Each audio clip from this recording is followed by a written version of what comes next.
Have you been waiting to hear me talk about Doreen Virtue? That's coming up right after this.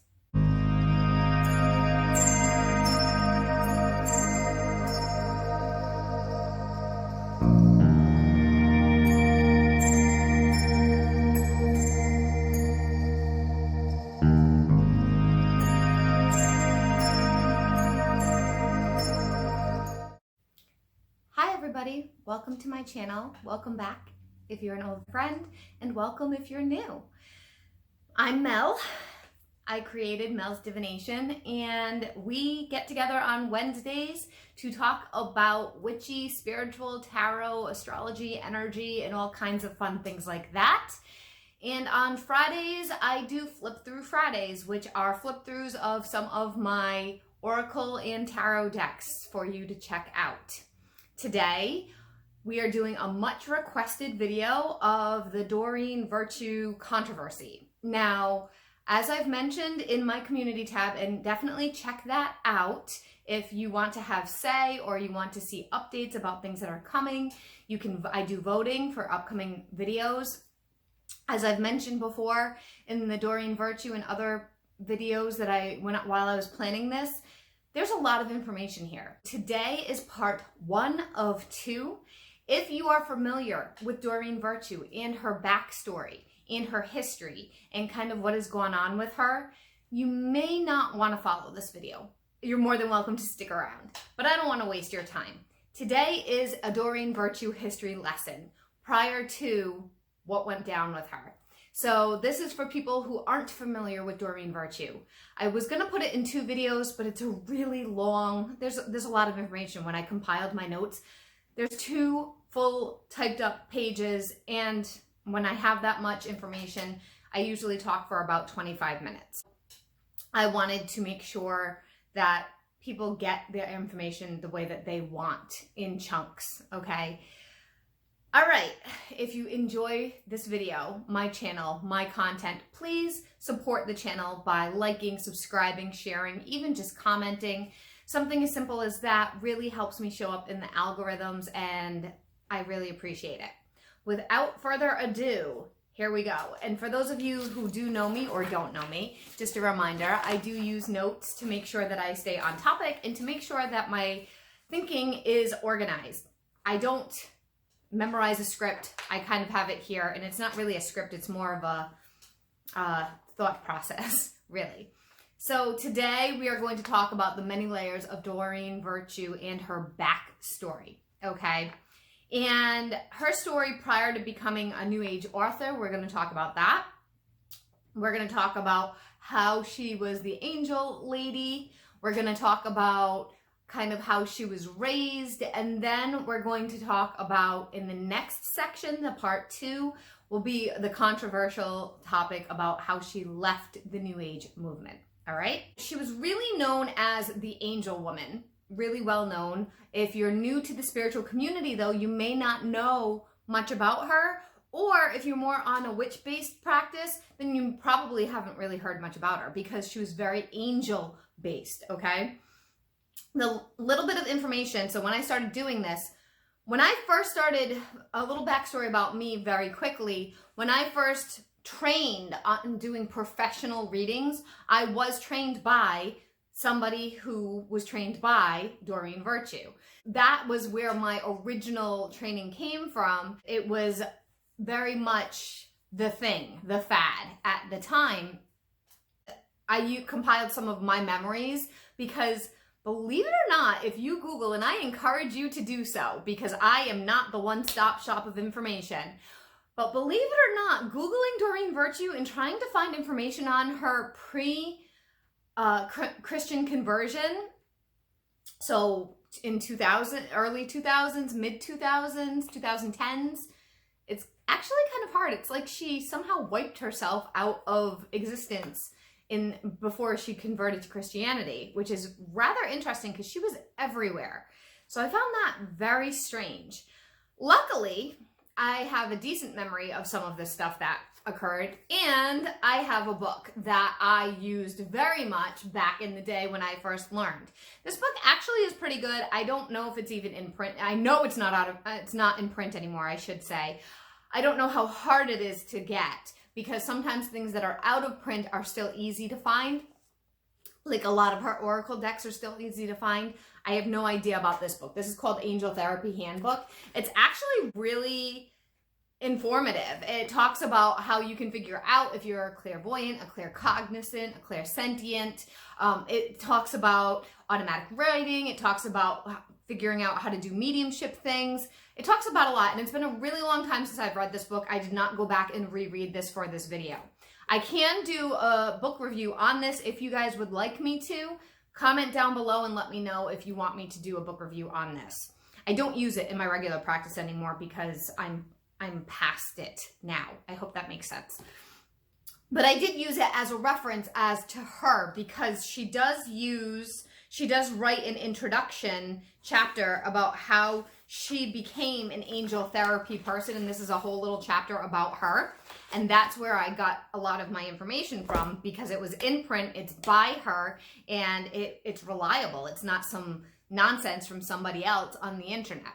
So that's a lot of what's going to be coming in these notes. We will talk about her conversion to Christianity in the next video, so keep an eye out for that. It won't be my very next video that I do, because I still have to post a Magic of Eye planner walkthrough, but it will be coming very shortly after. Her main history, let's talk about her main history here. The Angel Therapy Handbook, she wrote this, oh, by the way, it was in 2011 is when it got published. She was known as the Angel Lady, who started the Oracle card movement. That was not a thing prior Doreen Virtue. It was tarot cards. It wasn't a huge thing back in the day when she first did Oracle cards. And I should have gone back and looked to see what her first Oracle card deck was that she published. I want to say, because I have so many of hers, I have a lot over here, and I actually have, I'm going to get it and show you guys right now. I have the Angel Therapy deck that goes with this book, 2006. So I don't know if it's the first deck that she ever did. I'm not sure, but one of her very early on decks was in the very early 2000s, okay? Just for reference, a point of reference. And I can do a walkthrough of that. That was one of the ones I had on my list of walkthroughs, flip-throughs for decks. That could be my next one. If you guys want me to do that as my next one, let me know, comment below. She really started the Oracle card movement. Oracle cards were not a big thing back in the early 2000s. It was, if somebody wanted a reading, it was a psychic, it was a medium, it was a tarot card reader, it was a rune reader. That was it. Tea leaf, palm reading, stuff like that. Reading into scrying into a globe, like I have behind me. I don't know if you can see it. It's right here. I've shown you guys the globe before. So it was things like that, right? So the Oracle cards were not well known at the time. And she became the person that really pushed the Oracle cards and made them very popular, because she was the Angel Lady. We'll talk more about the Oracle cards later. Right now, I want to get more into her background prior to even that happening. So her background, she grew up, and I'm going to read from my notes directly because I don't want to mess this up. I want to get it correctly. She grew up in a spiritual community mixed with Christianity. And this is what she told people constantly, but she now claims, and I just watched a video while I was getting my notes together, that is on her website currently, that it was science Christianity. That's what she's now currently calling it. Back then, when she wrote this book, what she wrote was, and I quote, in 2011, she wrote, "I was raised in a non-traditional Christian household where we combine the study of Jesus's healings described in the Bible with positive affirmations and visualizations." That is a direct quote from this Angel Therapy book about how she was raised. She didn't call it Christian Science. She called it non-traditional Christian, okay? She then goes on to describe a manifestation method in the book that her father used to manifest a car that he wanted to buy. So she talks about him going out and buying a toy car, and it looks just like the car that he wants, and he paints it the right color, and they focus on praying to bring this car to them, and then they end up getting the car. So she talks about manifestation. And then she also talks about how her mother prayed regularly, and quote, prayers were solely directed to God and Jesus. So it was like a combination mix of spirituality and new age manifestation techniques mixed with God and Jesus, okay? They did go to church on a regular basis. And in the book, she goes on to talk about how she was a medium, and she said medium, quote unquote, medium at a very young age, and she would have visits from her angels. She would see angels, even though they didn't talk about angels a lot when she was a kid. They just talked to God and Jesus. She was very much embracing the mediumship, the clairvoyant energy, and the connection when she was introducing herself by this book. There is a reason why I'm giving you this background information, because it will connect to what happens later on in the controversial part later. So just remember that, okay? Her education and career, so what did she do before she went into the New Age movement, right? She must have gone, because I was a teacher, I did something mundane before becoming this. Her education/career prior to her New Age movement, she was originally a psychologist, okay? And she wrote in her Angel Therapy Handbook, and I quote, I graduated with a BA and an MA in counseling psychology, end quote. She later went on to work with patients with eating disorders and opened her own center there and wrote several books on the subject, including how she taught people how to manifest their own healing on the subject through their angels. And that's me paraphrasing what she wrote in this book. And I have seen some of the books that she wrote. Like, I actually was thinking of getting some of them, but I never ended up getting them. One I think is called Constant Craving. At the end of this video, I'm going to list because in this book, there's a list here. These are all the books, all the meditations, all the CDs that she's published, all the oracle decks. It's very long. I will write that up. I will put it at the very end of the video. So if you're looking for that, you can find that at the very end. I will type it all in, and you can find it there. I'm not going to read it all on camera. It's going to take way too long. Later on, she received a PhD in psychology, but it does not state that in her book at the time of publishing. She doesn't state it, but at the very, very back, I actually found there's a section in the end of the book. It's like right on one of the last pages of the book. I'm trying to find it. It's on page 241 in the About Author page. It does mention that she has a PhD in psychology. And she then transitioned from helping clients in her personal practice with the counseling and the eating disorders to doing it on a larger scope and in writing books, and that's how she started it becoming a movement. Now, she is a huge author. She was a huge author. She still is, but she's not writing these kinds of books anymore, but she did. She was a very famous New Age movement author and community, and so people started following her. People loved what she had to say, right? And she was known to bridge that gap. I said that. I'm saying that. I'm not quoting anybody there. But she was known to bridge the gap from what was considered a taboo subject. Because a lot of, as we've addressed in other videos, like why I left the church and can a Christian be a witch, vibe, these communities, I'm using an overall broad arching term here. These communities, certain communities, are very afraid, uncomfortable, judgmental, etc. to psychics, to readers, to mediums, to clairvoyants, to anything of that nature, fortune telling. And there's a reason for it, because it is in the Bible. But they are also afraid. Things are scary. They can be scared of what energy, what entity am I tapping into? Tarot cards are scary, things like that. So she kind of bridged the gap and brought it in to be more in the light, love. That she started the love and light movement. She was part of that love and light movement, that toxic positivity, but back then it wasn't toxic positivity. No, not then. But check out my toxic positivity video too. I'll link that above. But the love and light, and it included angels and everything light and fluffy instead of being scary. Unicorns and mermaids and butterflies and things like that, okay? So she switched it. She took tarot, and I even have a guardian angel tarot deck from her. She took the angels and put them into tarot. She took the angels and put them into these oracle cards so that you were getting fairies is another one that she considered to be very light and fluffy, because the way she did it, it was different than the fae. There's a very significant difference between the fantasy child version of fairies and the pagan, the witchcraft, I work with the energies of the earth, the fae energy. Very, very, very, very significant difference. She used these energies that were light and fluffy so that people were less scared, to bridge that gap, to help heal them, to help heal, right?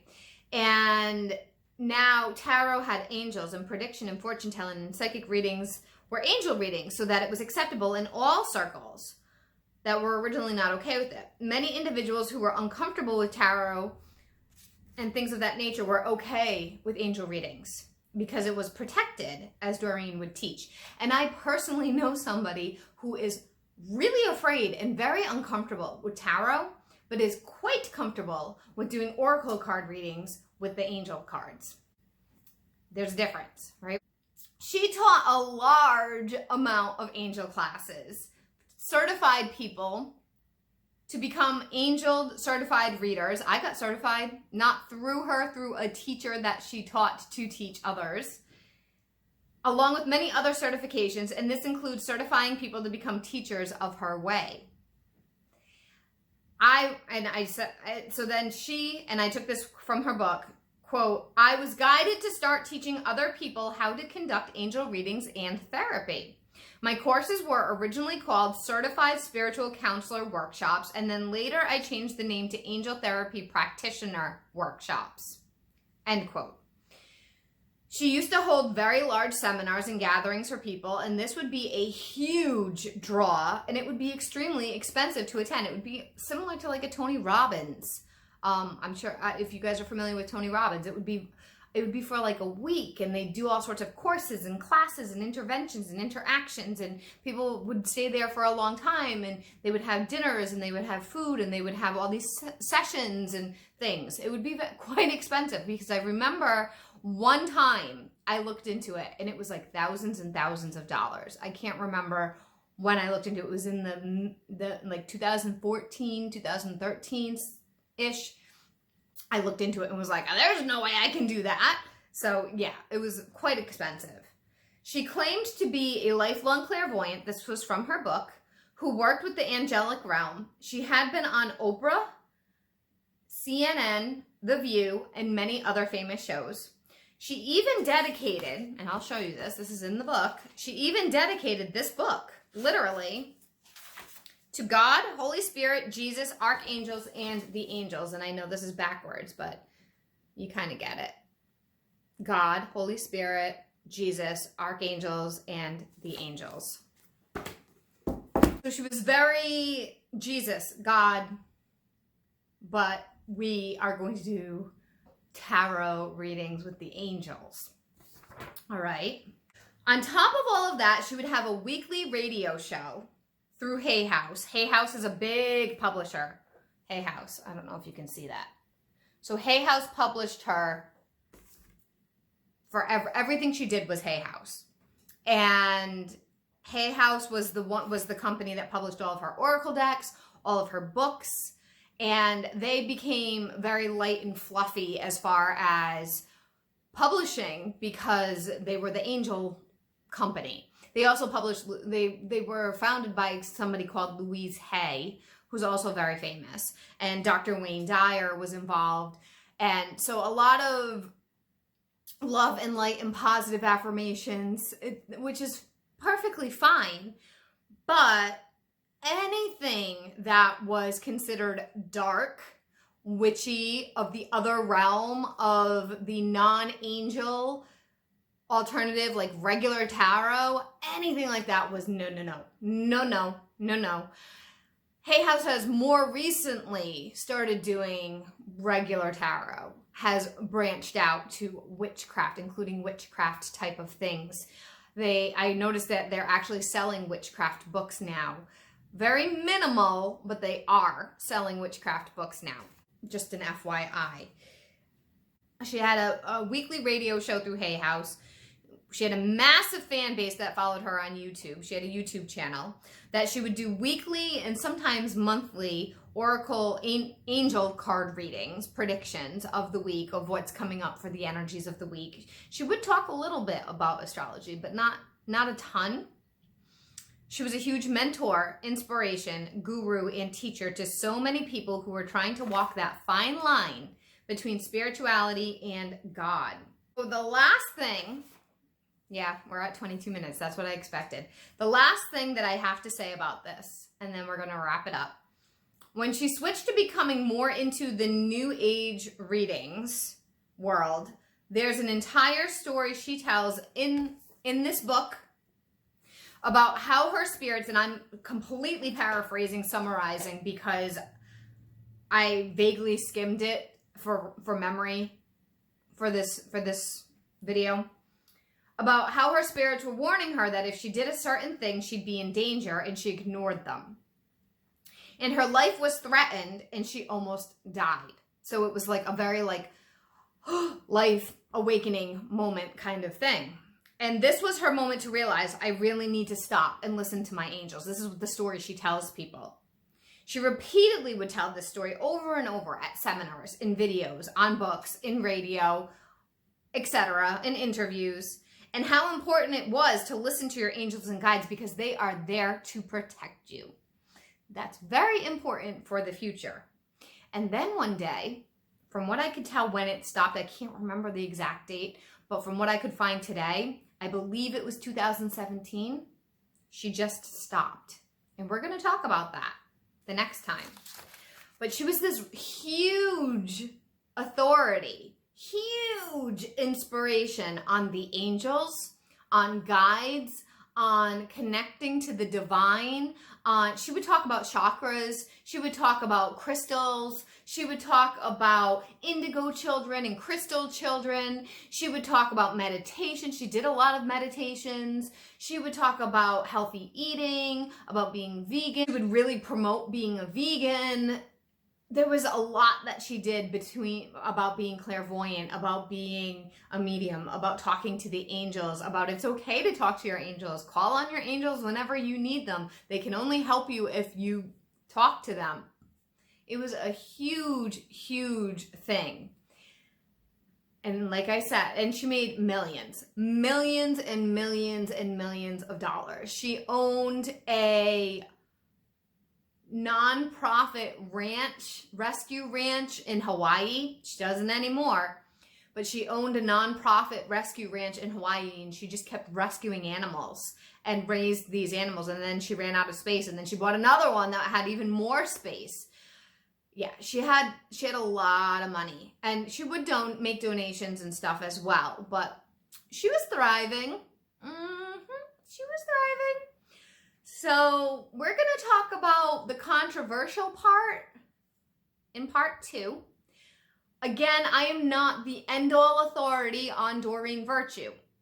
So if there is information that you have, that you know, that maybe you met her, experienced something, went to a seminar, read a book, have additional information you would like to add to this video, please comment down below, because I definitely, I have a vague memory of some of the stuff this was from 2014, 2015. We're in 2021, as the end of 2021 as I'm filming this, and I have not been an avid Doreen Virtue fan follower for a long time. I was already in tarot, taking tarot classes, doing tarot readings when this all went down, but I just was completely whoa. So we're going to talk about her oracle cards next time. I'm going to show you all the oracle decks. I'm not going to put them, open them all up, but I'll stand them all up behind me so you can see how many I have. It's ridiculous. We're going to talk about her now attitude. We're going to talk about her attitude right after she converted, and how that all went down. So we'll talk about it. I hope this was informative for you. Let me know if there was anything new you learned here. Let me know if I left anything out, please, because as I said, I'm not an authority on her at all. And I will see you guys on the next one. And check out Flip Through Friday. Like, subscribe, share, comment down below, and I will talk to you guys next time. Bye.